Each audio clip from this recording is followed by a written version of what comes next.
Assad Pirou, jeune avocat, a la passion de la politique dans la peau, tout comme son père. Néanmoins, cela fait 1 an déjà qu'il a claqué la porte au Parti travailliste. De nos jours, il se dit proche de l'état-major des Bleus. Au cours de notre émission Rendez-vous, Mauritius News vous invite à découvrir ce jeune qui nous donne aussi son opinion de l'actualité du moment. Bienvenue dans nos émissions Rendez-vous de Mauritius News. Monsieur Assad Pirou, ça fait 1 an depuis qu'on fait claque la porte du Parti travailliste. Bon, nous imaginons que ou papa, c'est un membre du Parti travailliste. Et c'est même acting Prime Minister à cette époque. Il y a encore un travailliste. Il y a un travailliste. Ou papa fait même speaker de l'Assemblée nationale. Et sans oublier qu'une dernière élection, aux circonscriptions numéro 2, il a gagné un ticket. Mais au fin, trouve que le vieillissement du parti, au fin, claque la porte. 1 an après, est-ce qu'Assad Pirou est satisfait avec cette décision qu'il prend, ou soit il a quelques amertumes, quelques chagrins? Assad Pirou, explique-nous ça. Bon, c'était une décision bien réfléchie depuis des années. Et bon, le Parti travailliste, c'est un grand parti, comme on tout connaît, mais il applique à une génération. Génération de mon papa, il vient faire qu'il sentit bien à l'aise dans le Parti travailliste depuis 1976, quand il finit là, il finit côtoyer les gens comme Kailash Payat, il finit côtoyer les gens comme Boulel, il finit côtoyer les gens comme le leader Nabil Ramoulam. Et c'est cette génération. Moi, modèle de génération. Et nos générations pensent différemment de l'ancienne génération. Quand nous analysons la chose politique, je vous dis, nous pouvons le monde dans son ensemble, comment on analyse la chose politique. Par exemple, nous avons l'Amérique sur le résultat élection qui fait arriver, et Trump finit, c'est qui ban jeune et ban dimoun peut défier l'establishment. Je peux casser le tabou et que je peux suivre cette idéologie, je peux trouver le monde dans une autre langue, dans une autre façon. Moi, personnellement, un rapprochement du PMSD, de Xavier Duval, avec qui on entend extraordinaire, on a une relation très cordiale avec la famille Duval, avec Adrien, qui est un brillant avenir selon l'analyse qu'il m'a pu faire et l'évolution de la chose politique. Et que ce comportement dans le Parlement, je retrouve moi dans l'entourage, quand il y a beaucoup de jeunes, le Parti mauricien, il montrait l'adhésion de beaucoup de jeunes, surtout de beaucoup de jeunes avocats. Les films qu'on montrait à travers la nomination de Toulouse, qui y a l'écoute des jeunes professionnels qui donnent des peines, qui font progrès, qui gravit les échelons avec beaucoup d'humilité, de sens pour émerger dans un parti historique et deuxième plus vieux parti de l'île après le Parti travailliste. Donc, dans sa globalité, qui me analyse la chose politique, moi personnellement, je trouve mon sentiment à l'aise, très à l'aise même, dans le PMSD. C'est-à-dire un membre à part entière du PMSD. Vous connaissez, beaucoup de monde font causer membre, causer pas membre. Vous connaissez dans la politique, quand on a respect d'un leader, quand on a frottement avec le leader, quand le leader là écoute tout, quand on écoute lui, quand on a un respect mutuel, quand il de nous, ou dignité humaine, quand il de nous, le respect, étant donné que nous émanons d'une famille politique respectée, définitivement, on peut se sentir à l'aise et on peut se sentir proche de sa leader. 2016, presque terminé, mais 2016, pas fini terrible pour l'Alliance CPEP. Nous trouvons plusieurs problèmes, il y a la Chminaraïdou, il y a Dayal, tout récemment, et les autres problèmes qui surgissent. Et là, actuellement, nous trouvons un matraquage de la part de l'opposition pour empêcher Pravin Jagnat d'être nommé Premier ministre.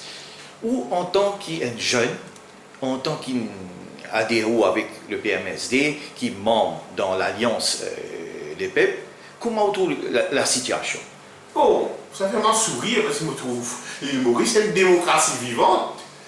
Comment on peut formuler des questions, par une Jagnat peut être proposé comme Premier ministre, il y a un matraquage de l'opposition de l'autre côté pour n'y parvenir, il y a la fiche collée partout, Papa Pitino, il y a une question parlementaire qui peut poser, il y a un article qui peut écrire, mais comme un jeune, je trouve qu'on peut vivre dans une société démocratique, côté il y a un gouvernement qui peut faire ce que la population est donnée pour lui faire 5 ans, et qu'il y a l'opposition qui permet son rôle de l'opposition, d'après d'autres capacités, le MMM de ce côté et le Parti travailliste de ce côté, et d'ailleurs, je peux faire ce travail convenablement. Donc, étant un jeune, comme on peut dire ça, nous sommes sentiment à l'aise de former partie d'un gouvernement que la démocratie de promouvoir. Vos collègues, récemment, si je ne me pas trompé hier même, Shakil Mohamed, vos collègues du barreau, les fin cause d'un état policier suite à sa même caméra CCTV qui finit installée dans l'université Maurice. Est-ce qu'il, d'après vous, en tant qu'NDGIS, vous trouvez ça une menace pour la jeunesse et pour... Donc, est-ce que sa caméra fut placée à la requête de quelqu'un? La requête a été faite par un gérant de l'université, n'est-ce pas, monsieur Reza? Selon votre question. Donc, si un gérant de l'université qui occupe une position, qui occupe l'administration de l'université, qu'il a la responsabilité de ma jeune de sécurité sur ses épaules, il écrit une lettre, il dit à un commissaire de police qui est capable, dans certains endroits, mettre une caméra pour assurer la sécurité de mes jeunes étudiants, je ne trouve rien de mauvais là-dedans. Quand la démocratie est pour atteindre, si un jeune étudiant demain a envie de faire une réunion privée qui la Constitution garantit pour eux de faire, pour établir une règle et une nouvelle vision politique, si eux ont envie de faire, ou pour eux choisir une voie politique à suivre, quand caméra pour caraf connaît qu'ils peuvent faire. Donc, mon point pose une grande question à l'opposition, mais quand ça peut pour atteindre à la démocratie, explique-nous, nous on connaît.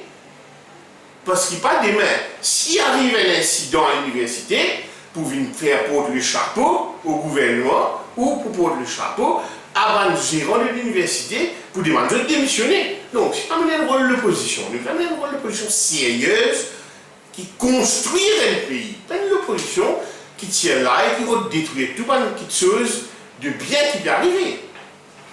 En tant que légiste, M. Pirot, comment va accueillir un amendement qui peut être proposé par le Premier ministre dans POTA?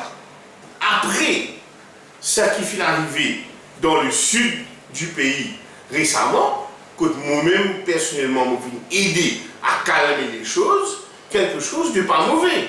S'il y a un incident qui peut arriver en une communauté, organisé par un petit groupe venant de n'importe quelle communauté, qui peut recréer la zizanie, comme on dit, qui peut emmener un débalancement social pour quitter l'intérêt politique ou quoi que ce soit, si ce projet de loi-là peut venir dans ça parallèle de la chose qui m'ont expliqué là, je ne trouve rien de mauvais. Parce que quand il peut couvrir un monde suspect, qui peut agir d'une façon suspecte, la police a le droit d'arrêter.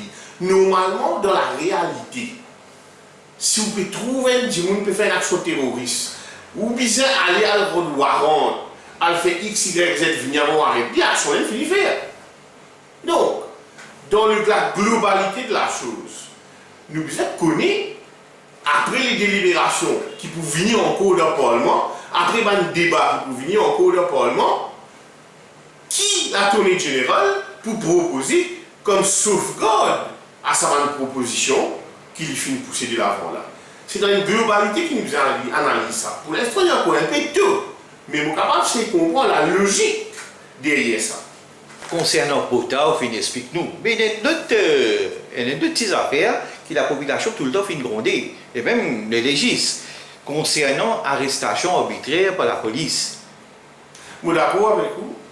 C'est un problème très très grave Et Lola Moutenia félicite la tournée générale qui finit d'après sa première arrangement of clauses et puis sa draft consultation qui nous peut guetter là, section 17 lui propose a police officer shall not arrest a person on the sole basis of the allegation of a third party.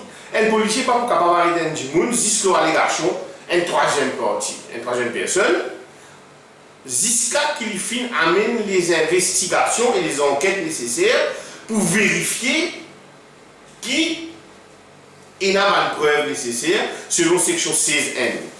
Ça, vous trouvez, il y a une bonne chose.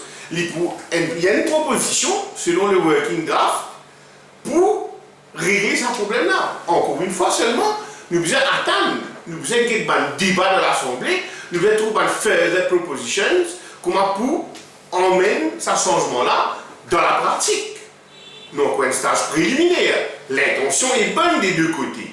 Mais comment vous dire, l'intention est bonne, mais nous devons analyser, guetter, qui proposition, qui débat dans l'Assemblée nationale, comment on a pour drafter la loi là, qui va un loophole légal pour y avec un légiste qui est dans l'SLO, mais si je trouve une façon, emmène la loi qui watertight, qui donne l'intérêt de la population et dans l'intérêt du pays. Monsieur Sapirou, il n'y a pas une surprise pour personne si demain vous êtes candidat aux prochaines élections. Parce que depuis des années, ou même et il y a beaucoup de camarades qui attendent ou être candidats. Si arrivé l'Alliance Les Peuples, ou même le PMSD qui vous font partie, vous faire un ticket. Et c'est ça. Oui, c'est encore très tôt de penser de ticket. Ticket, c'est une affaire qui est décidée par un leader. Ticket, c'est une affaire de méritocratie, selon moi, c'est l'enseignement de mon papa qui m'a toujours parlé de ça. Si vous travaillez au terrain, si vous êtes content où, si vous avez une contribution positive pour un parti, si vous avez la force électorale derrière vous, si vous êtes content où, si vous êtes intelligent, qui vous avez l'intelligence pour contribuer au développement du pays, pourquoi pas? C'est le leader qui va décider. When we cross the bridge, when we meet it. C'est trop tôt de parler de ça. Et c'est pas l'intérêt primordial. Faire de la politique aussi, pour moi, n'est pas l'intérêt primordial. Moi, professionnel, très satisfait dans mon travail, prisé, que du monde de moi une journée pour régler ce problème. Je me sens à l'aise, je suis libre de pratiquer ma profession en tant qu'un avocat criminel et civil. Et j'adore ce que je fais. Si la politique est là pour venir, il va venir. Si il n'est pas pour venir, il n'est pas pour venir. Parce que politique, c'est une question of luck. Why? Et vous connaissez, il y a une grande série qui tout le temps m'a petit dire Oscar Wilde dit ambition is the last refuge of the failure. Donc, beaucoup d'enquête de l'ambition.